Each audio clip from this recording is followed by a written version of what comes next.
All right, it is time now once again for the Dawn and Eli Take on the World podcast.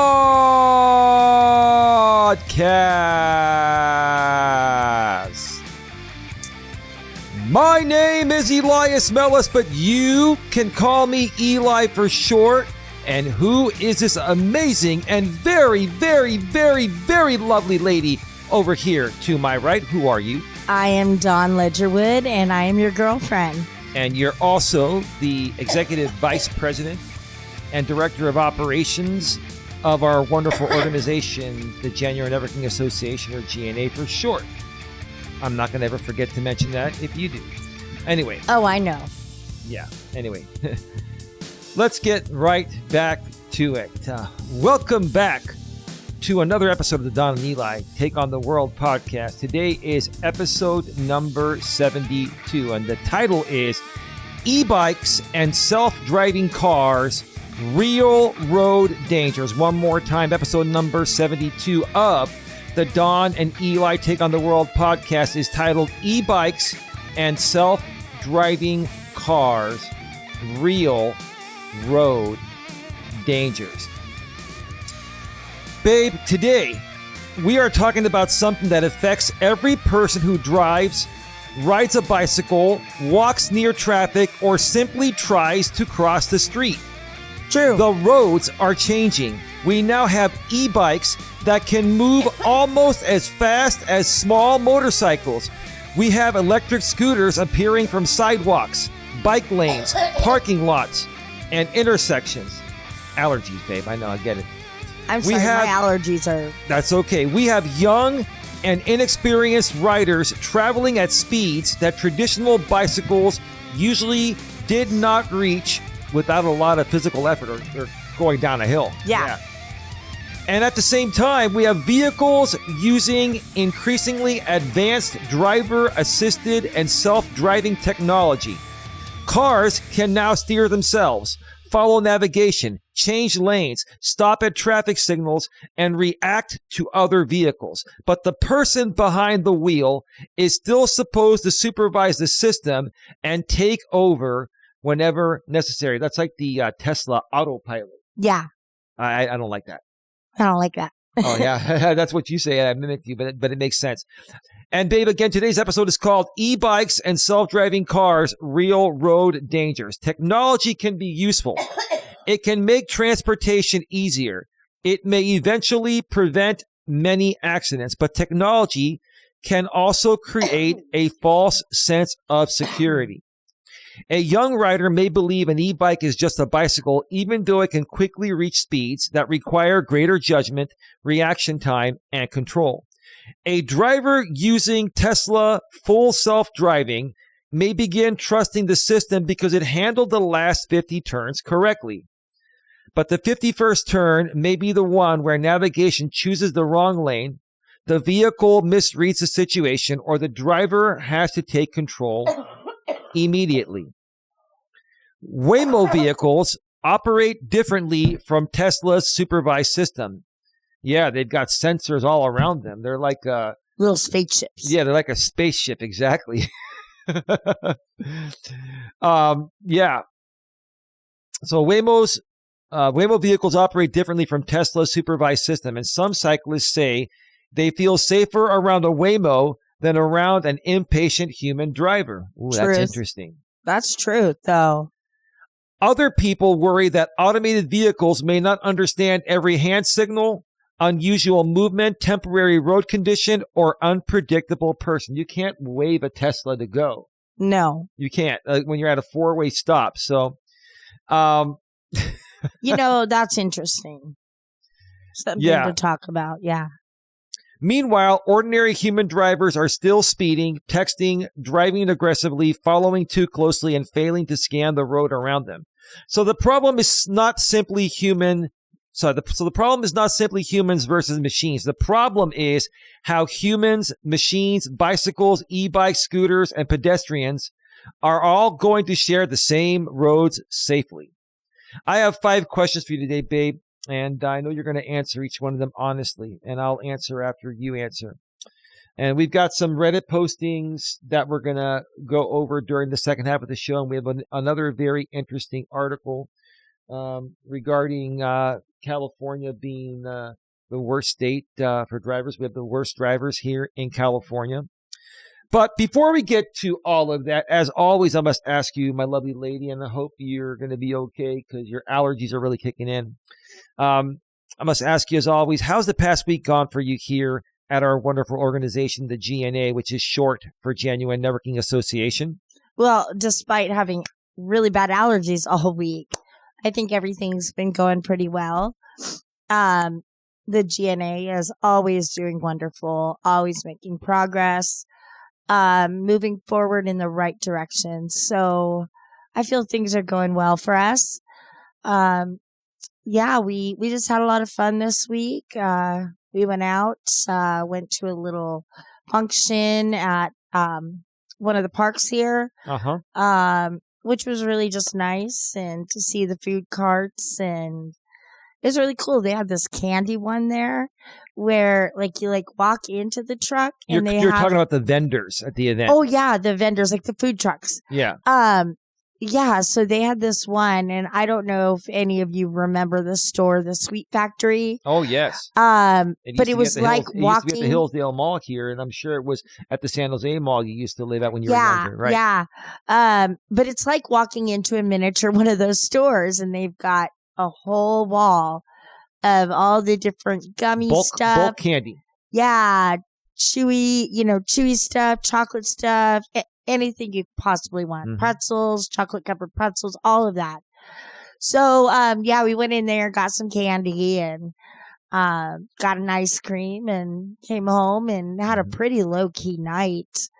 And then, just been a great week.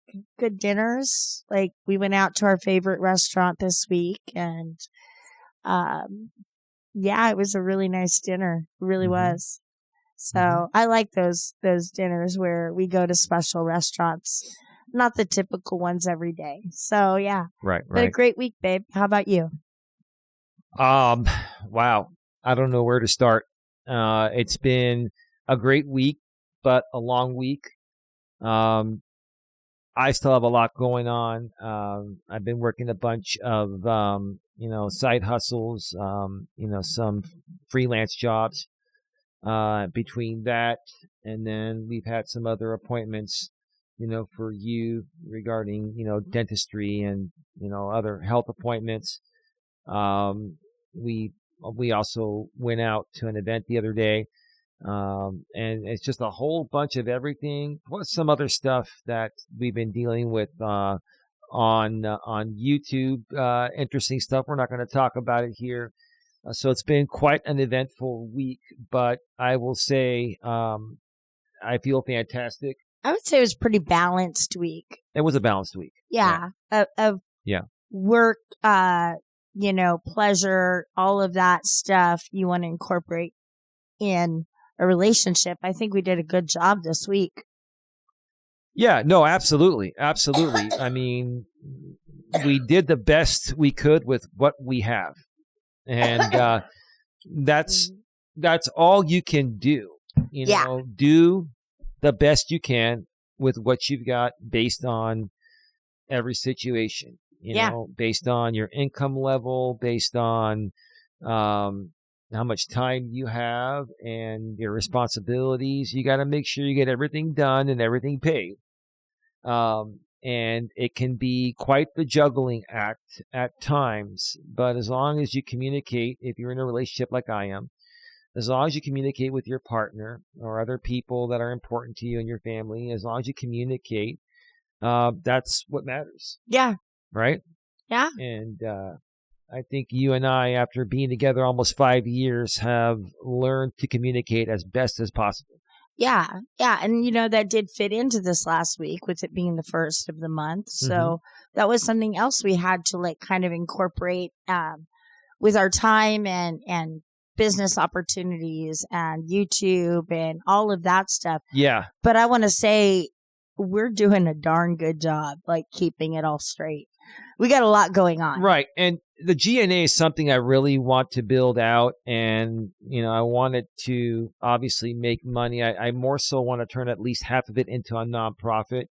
But right now it's just considered just another one of the side hustles, one of the freelancing opportunities. I don't want to say it because it sounds bad, but basically it's one revenue stream. And, I've been working some additional revenue streams, and plus, I used to be an insurance broker. Some people know that. And, I still have a revenue stream from that. Just doing the best you can with what you've got. And, I have no complaints.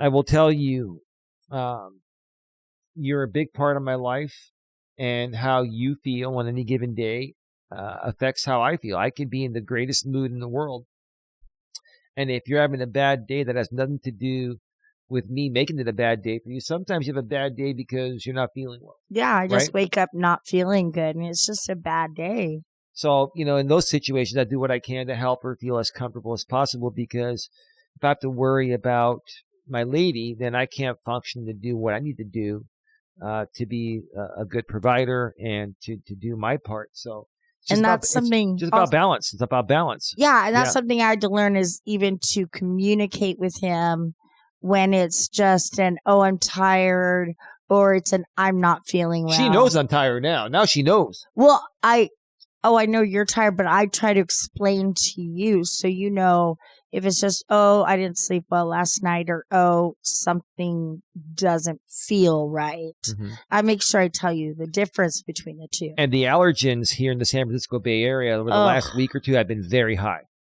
Very high, and they've been affecting us. And so, we're taking our Flonase, we're taking our Allegra. We use the Costco version; it's cheaper. Allerfex, I believe it's actually made by Allegra. It says compare to Allegra Allergy. It's about half the cost, which is great. Thank you, Costco, for basically giving us like twice the amount for the same price as half the amount of the name brand, but it's made by the same company anyway.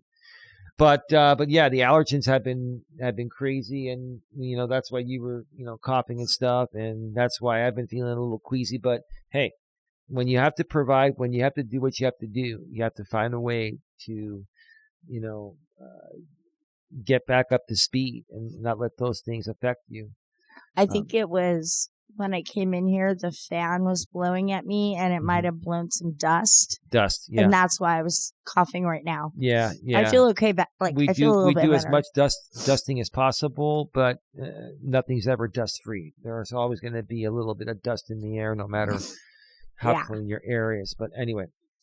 All right. Anything else, babe? No. Let's go. Let's get right to it. Let's get to the 5 questions, and then you're going to take your break. We're only going to do about an hour and a half show today. We're limited on time because there's just a lot of other things going on. If we need to do a part 2 down the road on this show, maybe we can get the GNA executive team with Sandra, Tia, and ODN to come on. It'd be nice for the different perspectives of different states. Absolutely. And I think this is something, I'll leave that to you, Miss Director of Operations. You'll be Mrs. Director of Operations once we get married, but right now you're technically Miss Director of Operations. You can set it up with the rest of the team, and I'll just show up. That's what I do. I'll do all the technical stuff. I'm the tech guy. Anyway, question number 1, babe. Dawn. When you see a young or inexperienced person riding an e-bike at high speed, what worries you the most? The speed, the lack of training, distractions, failure to follow traffic laws, or the possibility that drivers will not see them in time? All of the above. All of the above. All of the above. Okay. It's a scary thing. When we were driving, we had these big student cars and student driver on it, that it let everybody know this person is inexperienced. So be extra cautious around them. Mm-hmm. Well, now you've got kids that are even younger than the age of 16 that are out here flying down residentials at 30 miles an hour. Right. So it's a huge change in what the world is going through. Mm-hmm. And it has become unsafe for both drivers and Yeah. pedestrians. Anything else? No. I will agree with you. All of the above. Everything worries me about a young or inexperienced person riding an e-bike at high speed. The speed, first of all, they think that they're untouchable because they have no experience. The young ones, the lack of training, distractions, failure to follow traffic laws is a big thing. A lot of people, even older people, they run stop signs, they run red lights, and the rules of the road are the same for e-bikes and bikes as they are for bicyclists. The thing is, they have to stay to the right, and they have to also, if there's a bike lane, they have to use the bike lane. If there's no bike lane, they got to be in the right lane as close to the right as possible. So that way you can see them and you can pass them. But I've seen a lot of these kids, like ride in a set of three. Like there's three of them, and then they're basically taking up half the road. Yeah, they're using the actual road, like on a 3-lane road. They're using all 3 lanes, and they're riding next to each other, kind of like Ponch and John did on Chips. Yeah, remember that? Yeah. And they're not supposed to be on the car part. If they want to make a left turn, if they want to cross the street, they have got to do it like a pedestrian. Yes. But a lot of them don't do it. A lot of bicyclists, I see bicyclists get in left turn lanes and turn with cars. Yeah, I've seen that a lot too. And I believe that is against the law. And they get away with it. I think it's such a petty law that, cops are like, I'm not really going to deal with paperwork over this. No, I don't think cops would give anyone a ticket for that. But the bottom line is it slows down the flow of traffic. Cars may not see them. Like one of the main questions when you take your driving test, it's a multiple choice. And it's motorcycles are, and the answer is hard to see. They are hard to see. I even heard, that over the last few days, there were a few fatalities here in the Bay Area involving motorcyclists. And that's probably because they were driving too fast. They were probably trying to cut through lanes, crossing lanes, and the cars didn't see them. And, I hate to say it, I have to say that in my opinion, I believe most accidents or fatalities involving motorcyclists or bicyclists are not the automobile's fault. Mm-hmm. They are the fault of the cyclist, motorcyclist, or bicyclist, or e-bike owner, or whatever. As we all are when we get in our car, we're responsible for the transportation of our friends, our families, ourselves safely. You see what it says right there? Safety first. Safety first, right? Safety first. I put that there. Whenever I get into my car, okay, whether I'm alone or with Don or other passengers, it's always about safety first. You know that. Yes. There's somebody that I know, and we just saw this person not too long ago, and that was his motto every time. Safety first. Mm-hmm. I mean, to the point where I bought him a birthday gift, and it was a keychain that said safety first. Oh, that's very nice. Yeah, I mean, it's just because he knows, how dangerous it can be. He was actually in a car accident that was not his fault. He had just gotten off of the freeway, and there was an overpass, and on the other side of the freeway, people either go straight or they'll turn onto the other freeway. Well, this person somehow collided with another person, and that other car flipped around and hit my friend head on.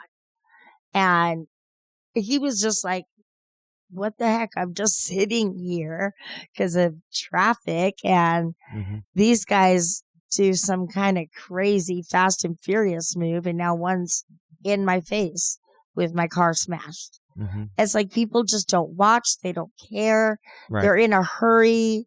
Right. Like their job is more important than the other person's job. They're driving while texting while driving. And Yeah. Yeah. So I even sometimes think the GPS can be a little dangerous too, even when it's right there in front of you. yeah, I mean, I think the safest thing to do is if you have Apple CarPlay or Android Auto, most new cars have that built into that, the screen in your car, Yeah. the infotainment system. If you have a Tesla, you have like a giant TV in your in your car. Yeah. Use that because that's at a level where it's naturally a very safe way for you to, glance Yeah. while you're still looking at the road. So I think the people that just have a cell phone, even if it's in that spot near where an infotainment system would be, I just think because it's smaller, it's harder to see. And you have to focus more on it, whereas your infotainment screen is going to be about 3 to 4 times the size, at least in my Honda. The infotainment system, the screen's about maybe 3 to 4 times the size.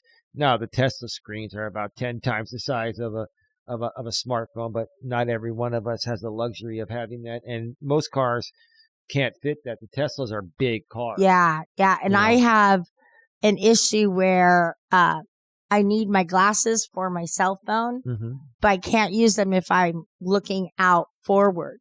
So if I'm driving, I don't need my glasses unless I put them on to see my cell phone. Yeah, yeah. And so having a tiny cell phone there, now this is before I had all the seizures and couldn't drive, I would have to like open it up and it just wasn't safe. And so when I got my new car, then it had that in there. So it was a lot easier. Now, you can also use audio navigation. Yes.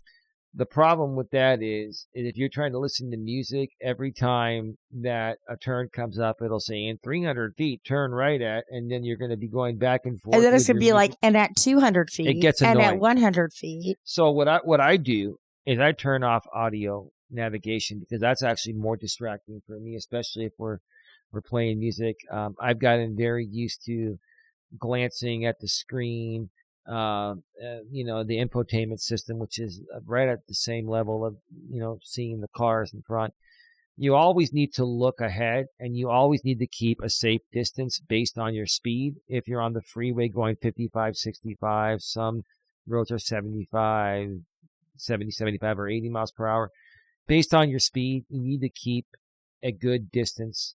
Don't tailgate. That is the thing I'm going to tell you folks. Do not. I've seen so many tailgaters out here in the Bay Area, the San Francisco Bay Area where we live, and I can't stand tailgaters. I'll brake check them every time. I brake check tailgaters every time. You need to. But keep a safe distance, because if you're going to glance, and something pops out, at least you're going to have a little more reaction time. So, well, if they teach you that on the driver's test. Safe distance. You should have at least 2 car lengths in front of you. Oh, minimum. I keep like 5 car lengths, maybe more. And that's just for extra safety. You can never be too safe. I'm all about safety first. That's just the big thing. Anyway, let's get to question number 2, my love. You ready? Okay. Ready for that? Dawn, do you believe parents should treat a fast e-bike more like a motor vehicle than a regular bicycle? And what rules, training, safety equipment, or age restrictions should come before allowing someone to ride one? Well, I do feel there should be an age restriction.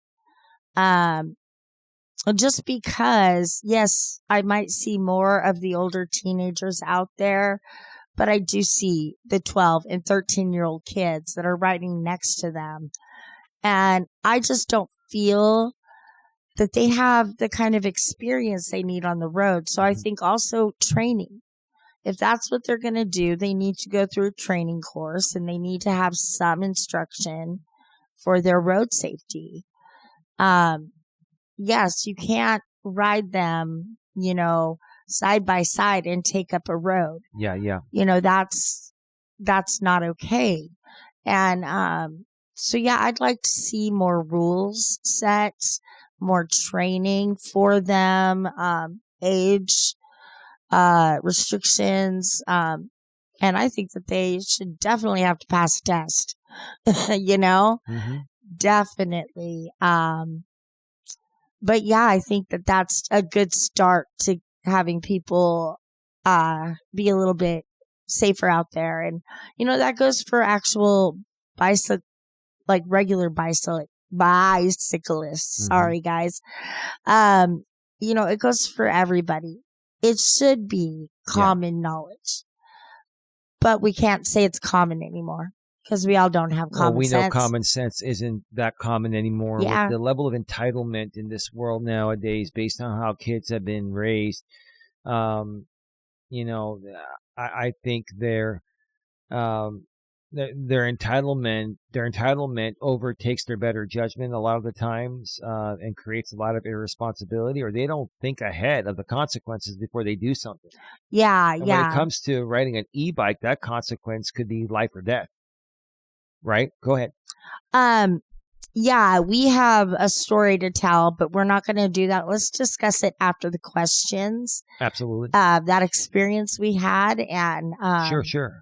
I don't want to answer any of that in questions. So let's go. Did you finish? No, I didn't answer. Okay. Let me. You're done. Do I believe that parents should treat a fast e-bike more like a motor vehicle than a regular bicycle? Absolutely, yes. And what rules, training, safety, equipment, or age restrictions should come before allowing someone to ride one? I honestly feel that the DMV should certify them in every state. And in other countries, whatever the motor vehicle department is over there that handles motor vehicles should do a similar thing. I don't think that. Here's the thing. I think when you get to maybe 13, 14, and 15, you could probably handle an e-bike. I don't think anyone under 13 should be allowed to ride an e-bike. No. Now, if you're 13, 14, and 15, once you're 16, you can get a regular driver's license, a provisional one until age 18 in most states. And then, actually, I think provisional may be until 21 now. I think they've changed that. I think it is. I think they've changed provisional licenses until 21. They used to be 18. But anyway, I think if you're between the ages of 13 and 15, sure, you can have an e-bike. Those e-bikes, a lot of them can go 25 to nearly 30 miles an hour. I mean, if you're in a residential area, the speed limit is typically 25. A lot of those are going faster than cars or keeping up with cars. I think that schools should certify them, and then I think that the DMV should have to give them a test just like they give us drivers. Yeah. But that's not what's happening. What's happening is, here you go, son, here you go, daughter. Right? Hit the road. And they're hitting the road. Now, I've seen a lot of crazy stuff these young kids have done on the roads with e-bikes, but I've never seen any of them get caught or do it in front of a cop. Or get caught in front of a cop. Right? Whenever anybody does something wrong in front of you, you always say, where the heck are the cops? Because they are supposed to follow the same rules of the road. But if no one's teaching them those rules, or the schools aren't teaching them, or their parents are not teaching them, how are they going to know? Yeah. Now, some of them may know the rules, and they just don't care. Well, then that's going to have consequences that could even lead up to their life, costing them their life for a stupid mistake. Yeah. Some of them probably have been injured, and they were probably injured pretty badly, but they survived, and that's a lesson learned. Helmets need to be worn. A lot of them are not wearing helmets. You're right.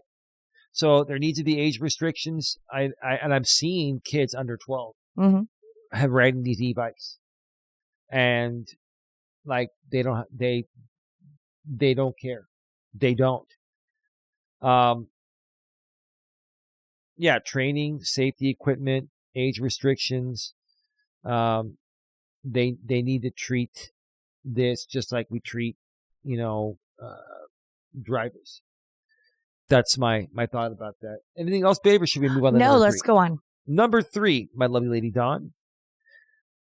Would you personally feel comfortable riding in a fully driverless Waymo or in a Tesla using full self-driving with a human supervising it? And what would make you trust or distrust either system? Okay. I'm kind of on the fence here. We have the Waymos, and from what I've seen advertised and whatnot, and then what I've heard from people who've actually used them, they're very comfortable, they're very nice, and they feel safe inside of them.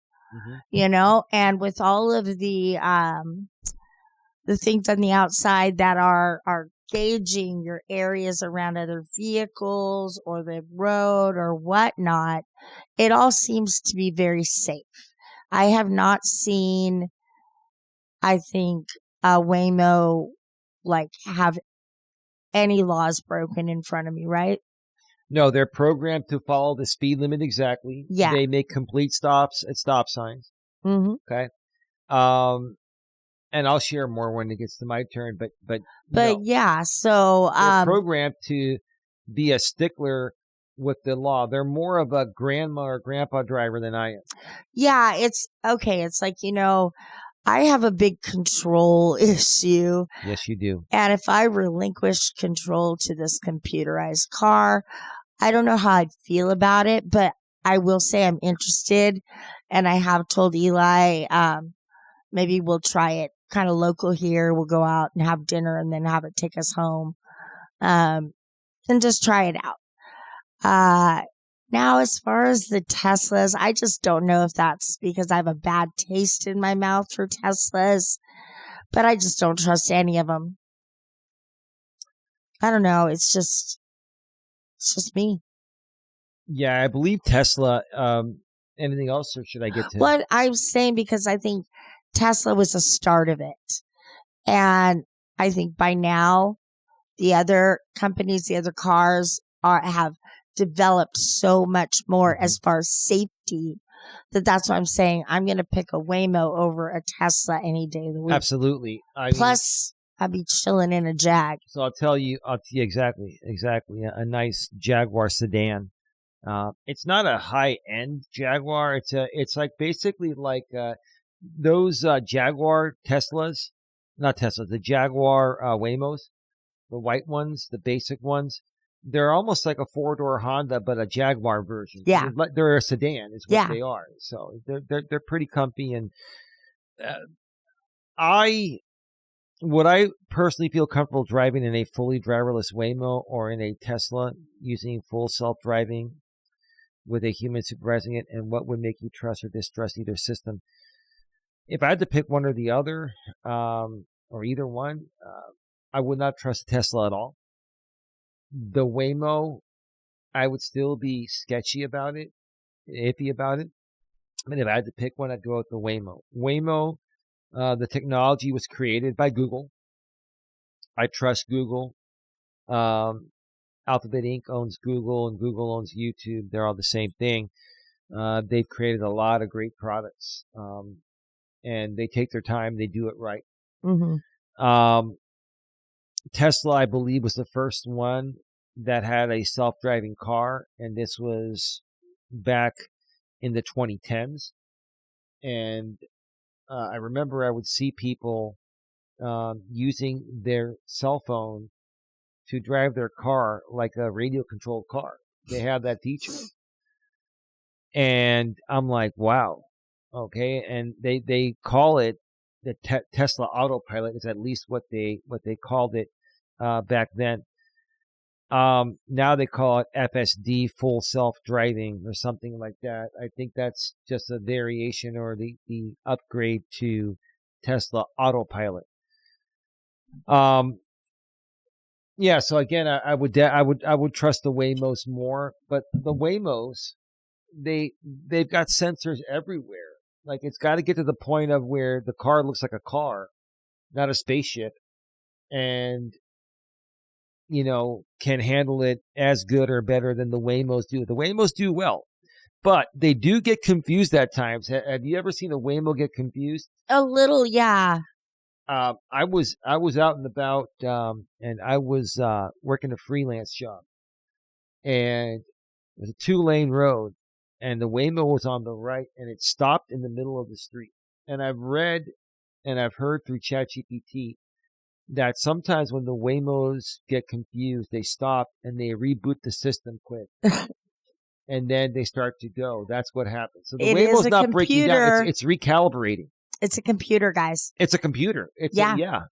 We got to reboot our own sometimes. So, but you know what? The reason is I don't mind all those sensors and the way the car looks is because it draws the car out. People see it. Mm-hmm.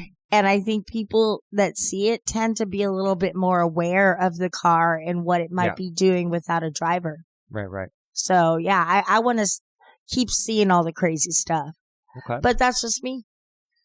Okay. 2 more questions here. Ready for number 4? Yeah. Babe, Dawn, which is more dangerous on today's roads? An unpredictable human driver, a person who becomes distracted while supervising automated driving, or a self-driving system that encounters a situation it does not understand? That's tough. Well, obviously the human ones I don't trust so much, as I think the computer can be quicker to self-control or take control. Yeah. If it was like an accident, I think it would be able to stop itself from spiraling, where when you're human, we all can make mistakes. We all do things that are out of our control. If a car starts spinning and you can't get it to go the other way or however you do it, then, you're screwed. You could die, whatever. Mm-hmm. But I just feel the computer will have a sensor to just stop it from spinning, going over a cliff, it's going to have more, when you go to my mom and dad's and we're going on 49, it's going to know the terrain no, before it gets there. 120. When we're coming down 120 and there's that turn and all you see is like a cliff. You're talking about 140. Yeah. Okay. Yeah. And 120 is through Manteca.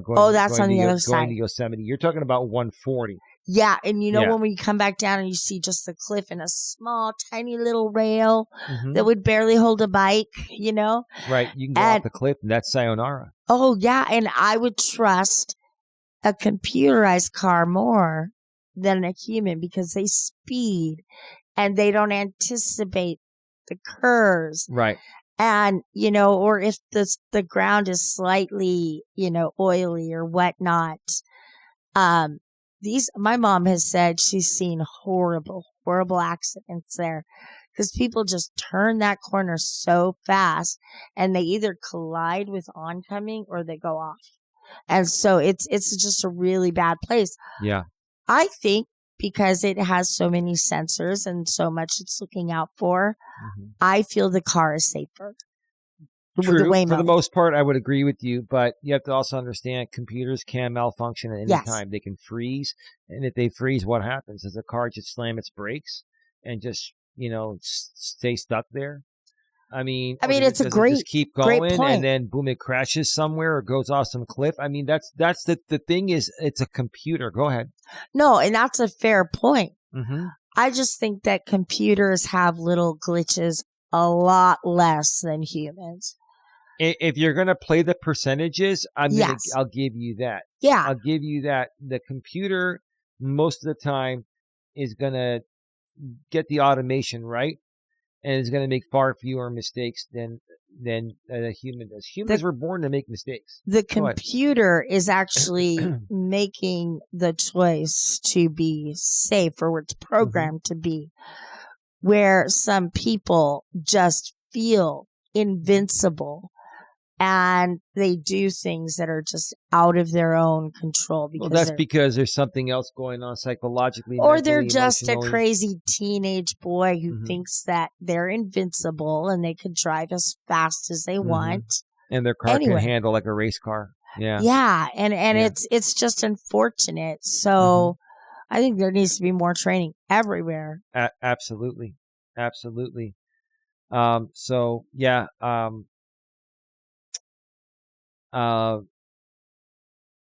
Did I answer that? I think I did. Yeah. Because I just put my last little say. So, question number 5. Dawn, what should every driver start watching for now? that roads include fast e-bikes, scooters, cyclists, pedestrians, delivery drivers, and vehicles using automated driving technology. You have more cars on the road. You have everyone and their mother doing delivery on top of regular Amazon vehicles, on top of, UPS, on top of FedEx, on top of the USPS, United States Postal Service. I mean, and then in many areas, there's no parking. They're double parked. So you got to pay attention because there's a lot more double parking going on. Yes, there is. Their deliveries still have to be made.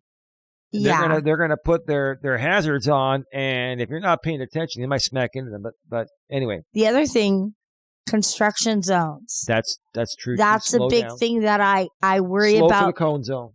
Yeah, but do the computerized cars see that there's construction? Yes, like Google the Waymos, tells them? All those sensors are sensing that. Okay.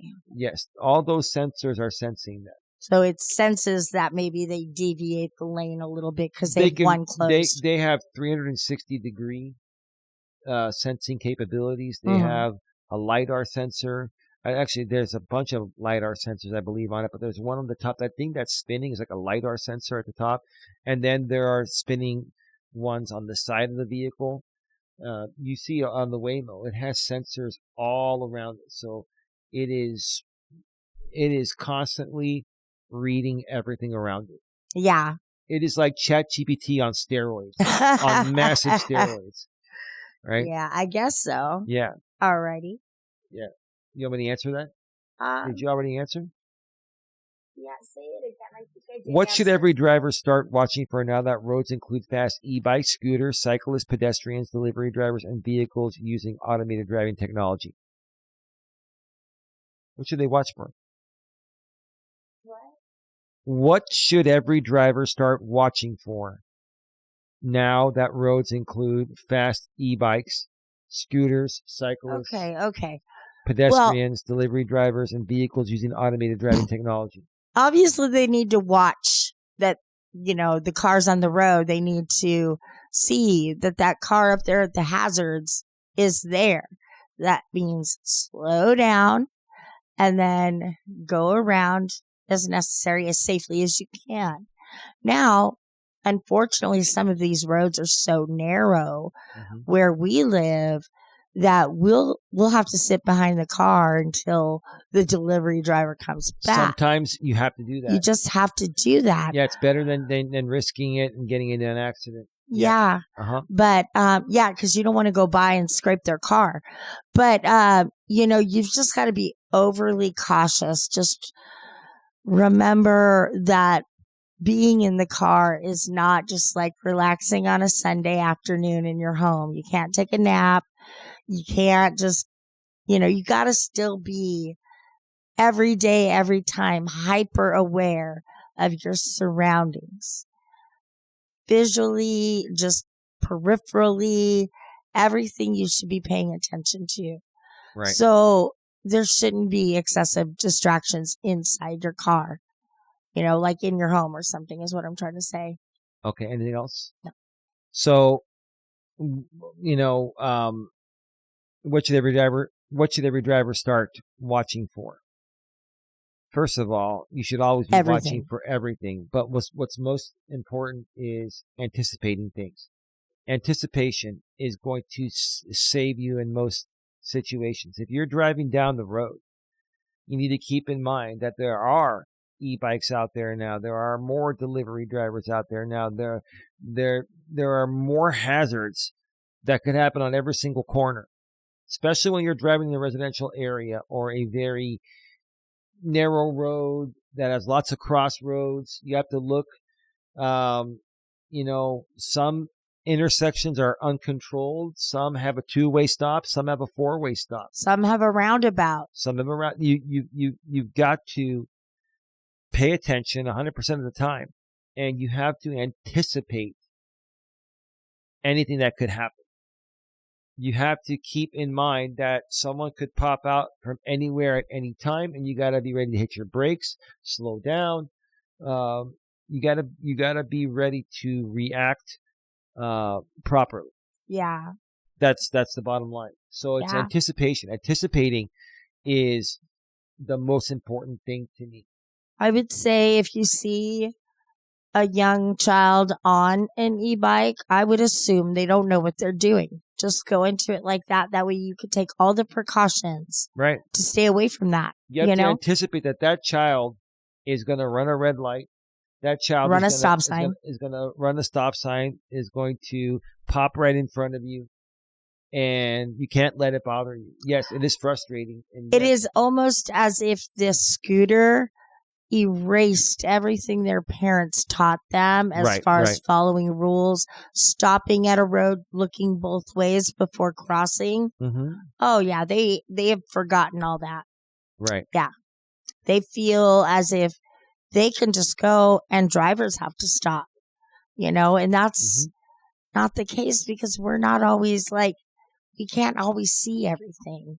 We do our best as drivers to be as alert to everything, but things come out and you can't see it, and it's unfortunate. And that's why we're doing this. We want any e-bikers, bicyclists, or anybody like that that's listening to just now be aware, aware that there are going to be older drivers out there that might be losing their abilities a little bit. Their reaction time is slower. You don't know what's going on with that person inside the car. So you can't trust they're going to stop because you want to run the stop sign. Right. It's just you should respect the road. Both the cars. What I want to say is we need to respect each other. Okay. That's the way I want to put it. All right. Okay. So it's time for your break. Well, you want to? We'll do the story after the break when we come back before Reddit's. Okay. So let me go ahead and turn off the camera. All right. Dawn's going to step away for a few and take her break. And while she does that, let me remind each and every one of you, if you're listening to us on the audio only podcast network, we are on Apple, Spotify, Amazon's Music, my lady's favorite, iHeartRadio. We're also on Amazon's Audible. We're also on YouTube's Music, audio and video on YouTube's Music, because obviously, they're owned by Google and YouTube, same thing. Or if you're listening to us on any one of the many not as well known or not as popular audio only podcast networks. If you're listening to us audio only and you would like to view the video version of our podcast, which is the same exact thing with just video, we basically rip the audio for the audio only podcast from the actual video recording. So if you want to listen to, if you want to watch the video, go below wherever you're listening to this audio only, about halfway down, you'll see the link to that video. It'll redirect you back to our main channel on YouTube, GNA, Genuine Personal Development. When you're there, please subscribe and bang the bell and select all notifications so you don't miss anything. Then go below in that description section. A couple lines down, you will see the link to our secondary live streaming channel, GNA2, Genuine Live Personal Development, where we go live. We haven't gone live that much lately. We're going to start up again very soon. I've been working a bunch of freelancing jobs. I've been streaming about once per week. I used to stream, if not every day, almost every day. I want to try to get back to at least streaming 3 to 4 times a week. But yeah, we do live streams there, quite often. Sometimes they're from the studio in the same setting like we are here if you're watching the video version of our podcast. Sometimes they are, on the couch with Don and Eli. We do on the couch, more personable type of streams. Sometimes we do driving with purpose streams from the road. I do walking with purpose streams, pretty regularly. Sometimes Don will join me. Sometimes I do them on my own. There's just a lot going on, and the live streaming channel is the place to keep in touch with us more regularly in real time. So make sure you subscribe to GNA2, Genuine Live Personal Development as well. Subscribe, bang the bell, and select all notifications so you don't miss anything. And just waiting for Dawn to finish up and come back in. She should be heading back in here any second. Yeah, I will say that the allergies have been pretty crazy lately here in the San Francisco Bay Area. Dawn is stepping back into the podcast room now. Oh, yeah, you took the Flonase? My prescription. Oh, fantastic. Wonderful. You ready to turn the camera back on? You need to turn it back on? Get comfy here. Yeah, I'm good. You ready? Okay. Yeah. Camera's back on. Okay. So we have a hard stop at an hour and a half on this store, so we have to start wrapping it up at about an hour and 25 minutes. So we got about another maybe 30 minutes or so of content to put out there. Can I? Real quick, you want to share the story? Well, right? I have another one. Okay. So when my son was young, and he was riding his bike out in the neighborhood, and had a helmet on, everything. Thank God. There was a place that was a slight decline. He didn't anticipate the incline, and he went faster, and he couldn't stop at that stop sign fast enough that he flipped off his bike into the road. Now, if we hadn't been in a neighborhood with not a lot of traffic, that could have been very dangerous. But we were in a neighborhood. We were out together, and thank God I was with him, and he wasn't injured that bad. He was able to walk home with his bike. But yeah, that's another situation of being aware of your surroundings. He was out of control. He was going way too fast. What? He was going way too fast. Because he didn't realize the down incline. He was used to. He didn't anticipate the road. He didn't anticipate the road, and he was like 8 years old, so I can't anticipate him, But he had a helmet on. He had a helmet on, Good. Of course. We didn't let them wear or go on tricycles without helmets. They started off any kind of three wheeled anything. Mm-hmm. They had helmets on. Absolutely. Good. But yeah, that's what I'm saying is the person on the bike maybe not anticipating it. Mm-hmm. So that's why being aware when you're a driver is so very important. It is. But I'll let you start with the other story. So real quick, because there's a lot to talk about and not so much time this week. The other day, Don and I, we were driving. I believe we were driving to pick up some takeout. It doesn't matter where we were going. What matters is what happened. We came to this intersect. It was on a road. It was a road. We had the right of way. Mm-hmm. And there was a side street where there was a stop sign. And, basically the cars going straight like us, we had the right of way. Mm-hmm. There were these two kids, a boy and a girl. The boy was probably 16, 17. The girl was probably maybe 15, 16. And the boy just shooted right in front of me. Mm-hmm. And I had to slam on my brakes. Did not hit him. The truck on the other side also had to slam on their brakes. They almost hit us. Now, I'm not the one that was on the other side of the road. On the other side of the road, right. And but then because we had to stop so quickly, the car was following too closely and almost hit us, which is another safety thing, following too close. So go on with the story now. Okay. So now the girl stopped. She was being responsible. Hats off to her. God bless her. The boy, I basically, when I stopped, And I looked at him and I said, dude, what are you doing? Or something like that. He goes, No, you said, be careful. Be careful. Yeah. Or something like that. And he goes, learn to drive better or learn to drive. And I swear to God, I was about to get out of the car. I wanted to get out of the car and wring his neck.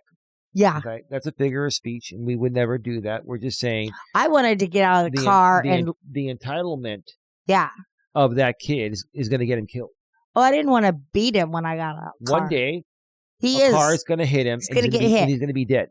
Or another situation where there's a driver that is just done and decides to get out and beat the heck out of the kid. Yeah. Because that guy in the car, that woman, has had a bad day. Right. And when you have a 15, 16-year-old turn around and say, learn to drive. Oh, I'm telling you what it made my blood do. Now, if I were somebody, I was a touch more crazy, a touch more unreasonable, they could pull out a gun. After we left, I was thinking I should have told the guy, MF. I'm just going to say MF. MF, you telling a guy with 35 plus years of driving experience that I need to learn to drive, and you're 16, 17 years old. Yeah.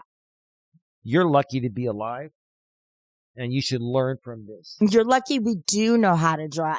I hope that girl, whether it was his girlfriend or a sister or whoever, I hope they really set him straight afterwards. I hope she yells at him. Mm-hmm.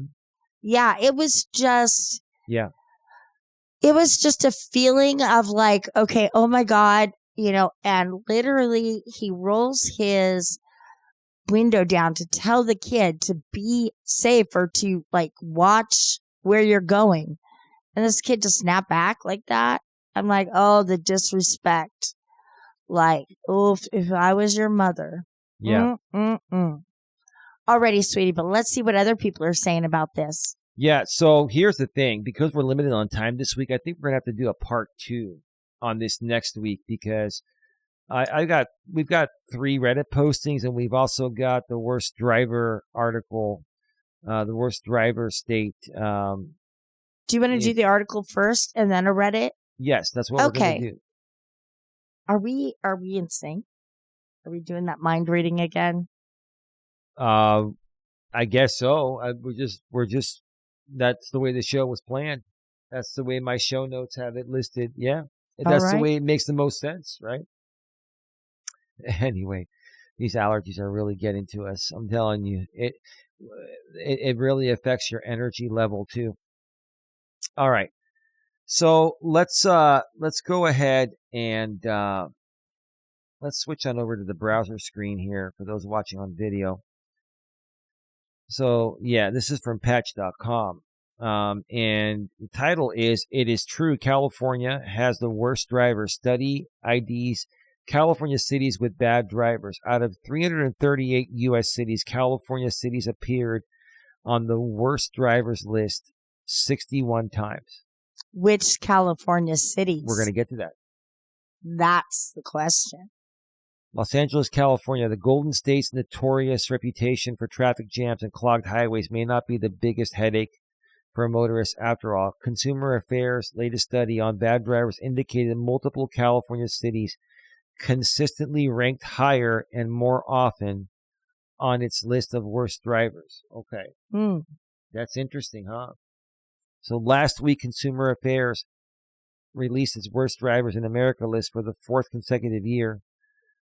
To compile the rankings, Consumer Affairs research team analyzed the most recent National Highway Traffic Safety Administration crash data, focusing on 5 factors related to fatal accidents and deaths. The team only analyzed U.S. cities with populations of 100,000 or greater, and 338 cities met the threshold this year. Okay. 5 factors are traffic fatalities, okay, fatal crashes related to bad driving, traffic fatalities involving positive blood alcohol content readings, traffic fatalities involving driving under the influence, traffic fatalities involving speeding. The most recent data from NHTSA recorded 39,254 traffic deaths across the country in 2024, which fell slightly from the previous year. Drivers in multiple U.S. cities are more likely to put other drivers at risk, Consumer Affairs found. Here are the cities, okay? Number 7, and this is number 7 on their list nationwide. Number 7, Rialto. Number 8, Chirapa Valley. Wow. I haven't heard of them. Number 10, Hesperia. Number 22, Victorville. Number 34, Ontario. That's Southern California. Number 44, San Bernardino. Number 45, El Cajon. Number 79, Fresno.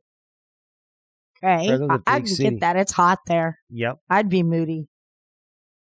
Number 87, right here in the Bay Area, Richmond. That's a very, very risky area. Number 95, Oceanside. Number 103, Temecula. Number 110, Fremont, California, right across the bridge from us here in Redwood City. Number 117, the Central Valley, Modesto, baby. Number 118, also a part of the, East Bay Tri-Valley area, Antioch. Highway 4, that's a very, very nasty area there. Number 136, Palmdale. Number 138, Huntington Beach. Number 142, Ventura. Number 147, Corona. Number 156, Moreno Valley. 158, Escondido. 162, Pomona. 175, V-Town here, Vallejo. V-Town, yep, right off of I-80. Oh, I know where it is. I-80 and 37. Highway 37 is very notorious, and I-80 right there. Yes. 176, Carlsbad. 177, Clovis, which is right next to Fresno. Mm-hmm. Not surprised. Not surprised. Highway 99 right there, and all the other highways in Fresno. Yeah. They have some weird interchanges there. Oh, yeah. Got to be careful. Got to be careful. Okay, I'm actually kind of shocked right now. Keep going. 182, Fontana. 185, Murrieta. And 187, Fullerton. 196, Santa Ana. 198, Visalia, where one of your brothers my brother lives. Yep. 199, Inglewood. Well, it's funny. 198, Visalia, that's the highway that goes through 198. Yeah. That's, people drive very fast on 198, but probably in the city streets as well, too. Yeah. 199, Inglewood, the hood. Inglewood. That was in Tupac's song. Yeah.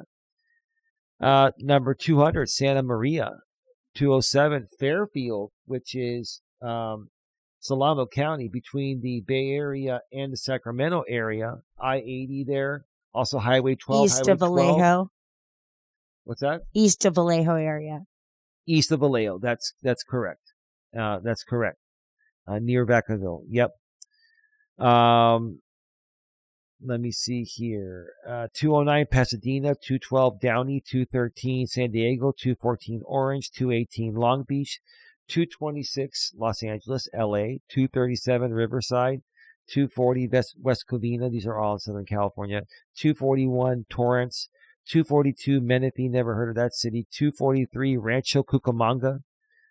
251, Roseville in the Sacramento area. Mm-hmm. I-80 and 50. Very dangerous in that area. Got to be very careful. 260, Anaheim. 262, not surprised, San Francisco. 265. I was waiting for it. What's that? I was waiting for San Francisco. 265, Berkeley. Uh-oh. Berkeley. Baby girl, be safe. 270, Daly City, which is right here on the peninsula, right a little bit north of us, off of Highway 280. 272, Santa Clara, here in the South Bay. Believe it. Santa Clara County, yep. 273, Burbank. 278, another Santa Clara County city, Sunnyvale. Ooh. That's very close to us. 281, San Jose. I believe that. Yep. 287, Glendale. 294, East Irvine. 295, Simi Valley. 296, up far in what do you call that? What's that county up there in the Napa Valley? Sonoma County, sorry. Santa Rosa. 302, Vacaville. that I-80 corridor there. Yep. 308 Chico. 310 Hayward, right across San Mateo Bridge here, not too far from us, and 332 Oxnard. So, a lot of the cities was hearing, most of them are heavy traffic areas. They are in the city as well as on the freeways. So, I mean, that makes sense. The more people, the less room for them all to be. Yeah, that's why it's heavy traffic. yeah. And we've all heard the stories of the pedestrians in San Francisco, you know? Poor things. Yeah, absolutely. Interesting. Very, very interesting. Let me see here. So they give a little advice here, as they should. Let me see if I can make this any bigger here. I can't. Should have probably made it bigger, but anyway. Based on recommendations from road safety experts, Consumer Affairs suggested drivers should keep a conservative following distance. Yes. Put your phone away before you drive, or at least put it on a holder. Do not hold it in your hand, okay? Scan around, not just straight ahead. Use your peripheral vision, okay? That's why we have mirrors. And don't engage with aggressive drivers. We all need to do better at that. Yeah, we all need to do a little bit better. We all fail at that one. Let's just be real, okay? Defensive driving won't stop other people from driving recklessly, but it can help you avoid becoming part of the consequences, Consumer Affairs said. And as square as that sounds, it's absolutely true. Yeah, so when we say, true. When Eli says, like, he'll brake check them, that's something we shouldn't be doing. You know, it really shouldn't. We have to rise above You're right. the people out there that are being dumb. Yeah. And so, yeah, you never know what the intention people have. If you brake check them, they might increase their acceleration and hit you on purpose, or because you've triggered them. So you never freaking know, you know? You don't know what cycle you're doing that to, right? Exactly. You have to think that everybody out there is a complete and total psychopath that can kill you. So don't get angry at them.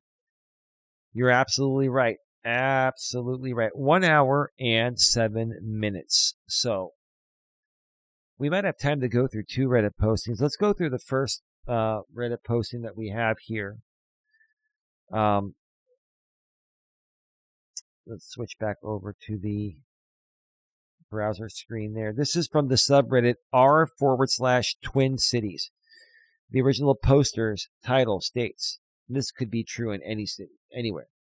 If your kid has an e-bike, please talk to them about road safety.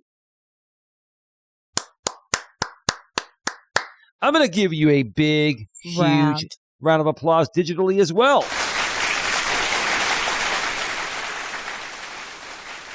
I've been saying that for years. I've been talking about that on YouTube, and some very weird people on YouTube still criticize me for emphasizing safety. Oh, he's mean to kids. No, I just want to try to help save lives.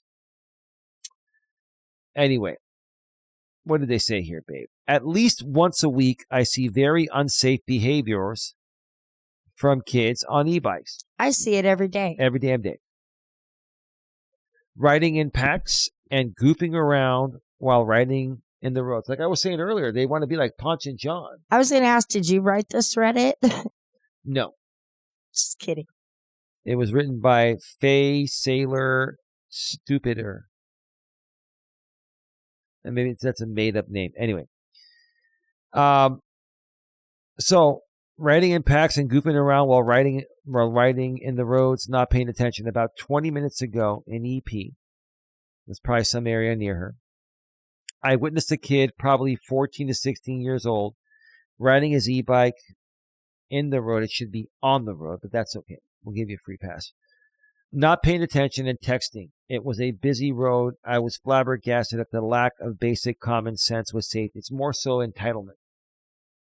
The entitlement is overriding their better judgment because their parents did not teach them responsibility. And they feel that everybody else should yield to them.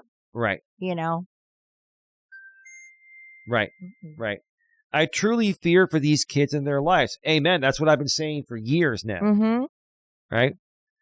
People on regular bikes get hit all the time just crossing the street. Now we have kids all over in the streets. You mean on the streets. Not paying attention. Mm-hmm. That is true. We see it all the time. So please, if you bought your kid an e-bike, or even if they have a regular bike, please have a very serious conversation about road safety. It could save their lives and spare you the trauma of losing a child. These kids need a wake-up call. It's scary. They do. They need to have the whoosh. I say the come to Jesus talk. No. They need to have the you know what slapped out of them. And nowadays we can't do that because it's against the law to even punish your kids with a little discipline. This is why I say come to Jesus, because Jesus will punish them. Maybe Jesus will slap the living and you know what out of them. Jesus is the only one allowed to slap the living crap out of us. You don't mess with God or Jesus. Nope. No, you don't do that. ETA. I'm not even saying they shouldn't be in the roads. You mean on the roads. I'm saying they need to pay attention and drive safely for the sake of themselves, their families, and others on the road. They need to be in the bike lane or on the far right. And they need to, if they're in packs, they need to go one after the other, not right alongside each other like Ponch and John did on Chips. Or even regular motorcycles do in a regular car lane. They could have 3 people in that lane. They're not obstructing traffic. It would just be like a car. I think more than 2 motorcycles riding alongside each other in most lanes is just enough. Having 3. But have you noticed how they do it? One is in front and the other 2 are like right back Oh, it's kind of like a pyramid. Like a triangle kind of. Yeah, triangle like a pyramid. Yeah. But that makes it look like it's a car shape in front of you and it's not obstructing. And as long as the 2 behind the one up front is leaving a little bit of a distance, because if the front one needs to stop, the back 2 need to stop. Anyway, let's read a few comments here. Mm-hmm. Let's see.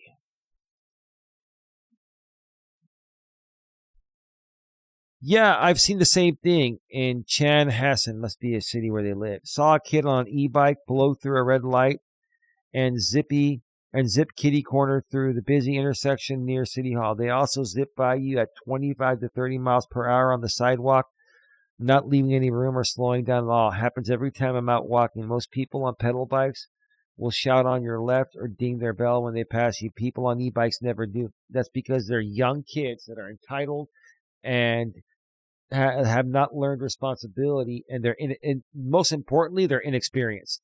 That's a big thing. They're inexperienced. The parents who need to read this are 100% not on this sub. You're right. The problem here is the parenting. And if the parents are teaching their kids all this and then the kids are still not listening, then that's a big problem. Maybe the parents do teach them the right way. Maybe the parents do tell them to put on a helmet. But the parents can't see what their kids are doing when they're not around. Yeah. Right? Absolutely. When I was a kid, my parents told me not to do lots of shit that I still did when they weren't around. That's exactly what I just said in different words. True. When the cat's away, the mice will play. That's just the reality of it. True. Yes, talk to your kids, but also don't assume all these misbehaving kids have shit parents who don't care. I think that's a big part of the problem, but I also think a lot of these kids don't listen to their parents. Yeah. And I think now, with both parents needing to work, they're gone so much, it's really hard to enforce the discipline. They're not seeing their kids act stupid. Mhm. And then when their kids do act stupid and they wound up dead, what are these parents going to say or do? They're going to blame the other person, because obviously responsibility isn't anything that they've learned themselves. Okay, one more here. This is the original poster. I figured, but maybe someone who has family with e-bikes will think of bringing it up to them. I'm scared for these kids. And then somebody below that says, oh, where's that? My buddy has crashed his e-bike twice. One ER visit. His kid is actually the safe one in the family. Wow. Probably because they've seen their parents do a bunch of dumb shit. That's relieving for the kid. LOL. If kids are safe about it, I have zero issue with them riding them even in the road. I mean, on the road. Well, that's the original poster again. Wow. An ER visit. That's better than being dead. Yeah. Yeah. Talk to your kids. Make your kids aware. Yeah, this isn't going to go away. Listen, if I had kids, I would say, look, I know that I can't always watch what you do, and I'm not trying to do that. But this is a matter of life and death. I know you want to go out and have fun. Son, daughter, do me a favor. When you're on this e-bike, follow the rules of the road, follow the speed limit, stay to the right, stay in the bike lane, don't cross the road, don't try to show off. If you do, it may cost you your life. Or somebody else's. It's not that I don't want you to go out there and have fun and enjoy it. It's the fact that I want you alive. You gotta give it to your kids straight like that. And I still don't think parents, I think even the parents that are speaking to their kids are not giving it to them that straight. Yeah. You gotta say, this is a matter of life and death. You remember when we went through driver's training and they showed all of those videos of all the destructive accidents that happen in cars due to this or that or, whatever, tried to scare the living bejesus out of us before we went to go take our driver's test. Yeah. Which made us all super aware and almost scared at times. We wanted to be so careful to not make a mistake. Yeah. Where now I don't think that that's enforced. If I had done something while I was, living under my dad and my mom's roof, like with my car, if, anything would have happened, I would have been the one responsible. Right. For making it better, whether I pay for it or whatever it is. But I mean, that's just, and that's what I learned. And that's why I'm like, I'll have to pay for this mistake. So you know what? I'm going to be extra careful. Absolutely. To not make that mistake. Right. Amen. Okay. We have time to actually go over the second posting, and then we'll do a part 2 next week with the third posting and then more. There's a lot more to talk about. We are at 1 hour and 18 minutes. So we got to start wrapping this up in about 7 minutes, but this is short. So let's switch back over here. This is from the subreddit r/bike commuting. The original poster's name is the Duke Dave, and the original poster's title states, "The absolute joy of having a Waymo behind me." Wow. The absolute joy of having a Waymo behind me. Regardless of opinions about the future of self-driving cars, in this moment right now, I cannot overstate how nice it is to have a Waymo obediently let me take the lane to go through a roundabout. No subsequent punishment passed, no horn, just safe, respectful driving. Wow, I gotta give you. That's beautifully said because Waymos are very polite. Mm-hmm. They'll just stop and let you go. Which makes me think when we're merging in that traffic onto Hillsdale, we're just gonna have to merge into in front of a Waymo because they'll politely let us in. Yeah. You're absolutely right. Learn the tricks of the trade there. That's interesting, right? Uh-huh. Let's read a few comments here. we're quite happy with the Waymo behavior in Phoenix. Way nicer than many drivers. And I'll tell you, I do trust the Waymos more than the Teslas because the autopilot or the what do they call it? I forgot what it's called. Person-free driving or something. Yeah, it's basically the version of autopilot they use nowadays. I just don't trust it. And a lot of times drivers put too much faith in it, and they're supposed to be there to self-correct the car if the car starts doing something wrong. Mm-hmm. They have to keep paying attention. Yeah, no distractions. Right. The question is that an endorsement of Waymo or a criticism of Phoenix drivers? I think it's a criticism of Phoenix drivers, and I think that's a well-deserved criticism in any area. Right? Yeah. Why not both, says another I was going to say commenter. the same thing. Right, I agree. Yes. Agree. It is way nicer than a real driver. Wow. These people think that autonomous vehicles, basically AI cars, are autonomous, right? Mm-hmm. Agree, it's way nicer than a real driver. Don't have to play the passing game. Sometimes it still won't pass on a narrow street where I move over and think it's fine, but the Waymo decides it's not good enough. People, drivers do this too at least once a day. I have to wave and tell someone, yes, it is okay if the oncoming lane is clear. Huh. Any comments on that? I mean, that's interesting. You really can't wave ahead of Waymo. We were talking about them not, like you're saying, you can't wave them through. They don't understand that kind of like hand signals. So it'd be interesting. Yeah. Let's read one more comment and we're going to start wrapping this up. Let's do that. But also a reminder that most of us here know self-driving cars are a band-aid on car infra, and the real solutions are people first, not just bikes. Has a nearly feature-length video on this. Okay, I'm not quite sure what that meant. I'm going to read one more. There's a little poster that says, yeah, I had that in the back of my mind when I posted, hence the caveat. I try to avoid being too pessimistic, but generally waves hand around at the direction everything seems to be going. Okay. I want better public transportation. I want proper bicycle infrastructure. The problem I always see with this point is people routinely take it too far. They begin opposing self-driving technology or electric cars because they are not enough. I'm not opposed to it. I'm just saying we can't release it too soon. Yeah, I understand that.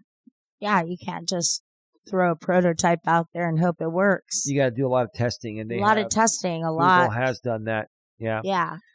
I want to see bicycle infrastructure more than anyone else, but I would never oppose seeing safer driving technology on the road. I think having that safer driver technology to assist, and most cars do have that, and they've actually had that since like the 2010s. You know what I've noticed? I'm sorry. In some of the neighborhoods we do go through here, because Eli loves to go the back roads, so we go through all the neighborhoods.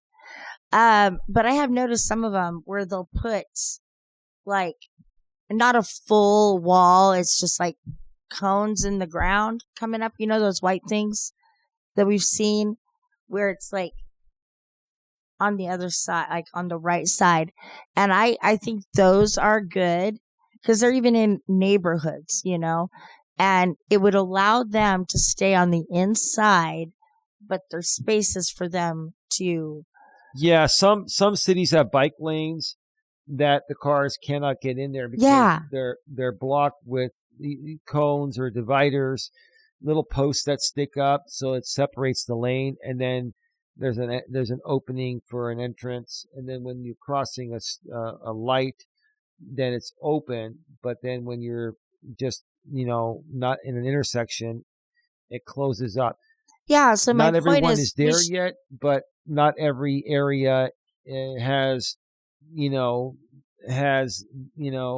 space for all that. But I know, but all I'm trying to say is I think more places that do have the space should utilize that to make it safer for the e-bikes and the bicycles. It costs more money to do that, but it's worth it. But it could save many lives. It could.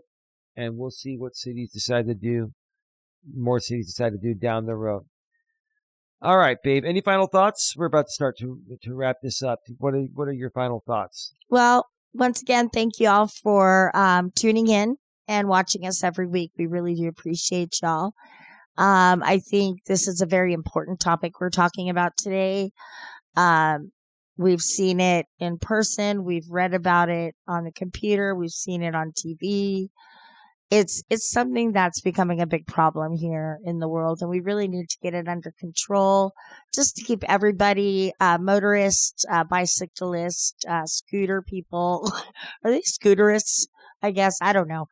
Everybody. And I don't know. And the pedestrian. Let's not forget about, people just walking the neighborhood, with their kids or whatever. Got to be aware. You got to, just go, and just be observant. Don't be distracted. And just keep your eyes on the road, guys. Safety first.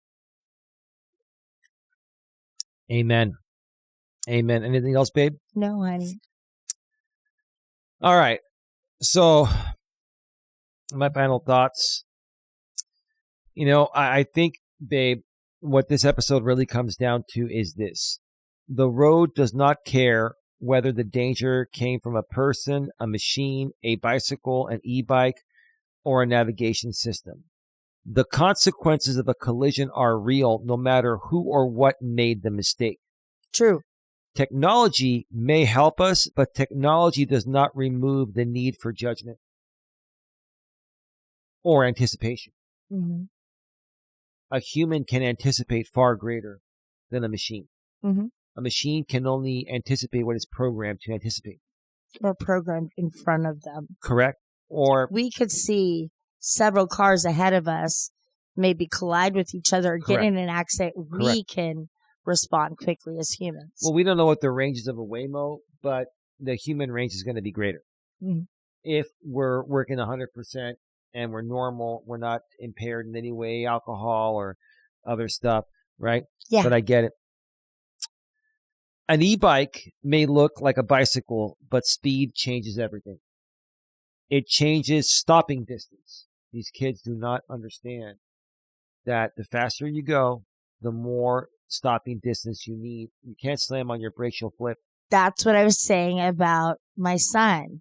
He didn't anticipate that speed, and when he did slam on his brakes, he flipped off the bike. That's because he probably used the brake of the front. You need to use the rear brake and then the front brake once you get it down to a slower level. If you jam on your rear brake on the bike, you're going to skid. If you jam on your front brake, you're going to go up. We've all learned that one the hard way. Okay? Yeah. First time around. It changes reaction time. It changes the severity of a crash. And it changes how quickly a rider can appear in a driver's blind spot. Young riders may be intelligent and responsible, but experience matters, and they don't have it. Understanding traffic patterns matters, and the young kids don't understand that. They have no experience. Recognizing danger before it happens matters. Anticipation. Thinking about all the possibilities puts you in the best position. Okay. Anticipation. Okay. And parents should understand the machine they are purchasing. Not simply assume that every electric bicycle is an ordinary bicycle with a battery. These batteries are pretty damn good nowadays, and they can go pretty damn fast. Drivers also have responsibilities. We cannot assume that a bike lane is empty because it was empty 2 seconds ago. Now with these e-bikes, phew. We cannot turn without checking mirrors and blind spots. We cannot stare at a phone. We cannot punish a cyclist for taking the lane when they are trying to avoid a dangerous situation. And we cannot allow frustration to become aggression. The same principle applies to self-driving and driver assistance technology. A system can be impressive without being perfect. It can successfully complete hundreds of ordinary maneuvers and still make one serious mistake. Mm-hmm. And when the technology is supervised, the person in the driver's seat remains part of the safety system. It's the backup. That backup is necessary. That person must be awake, right? Alert, watching the road, understanding what the vehicle is doing, and ready to take control immediately. Waymo may behave more patiently around a cyclist than many human drivers. Tesla full self-driving, that's what it is, FSD, may reduce some of the workload during an ordinary trip, but none of that means we should stop asking difficult questions. Can the system understand an unusual hand signal? Can it handle a rider who suddenly swerves? Can it recognize a temporary construction pattern? Can it distinguish a harmless object from a genuine danger? Can the human supervisor remain alert after long periods of successful automation? And are companies, lawmakers, parents, riders, and drivers moving faster than our rules and safety education can keep up? I think they are moving way too fast. California, appearing 61 times on a national list of cities with bad drivers, should remind us that the technology is entering roads that are already dangerous. We already have speeding, tailgating, distracted driving, road rage, impaired driving, unsafe lane changes, and people who refuse to slow down. Adding faster bicycles and automated vehicles does not automatically solve these problems. It creates a more complicated environment where everyone has to pay closer attention.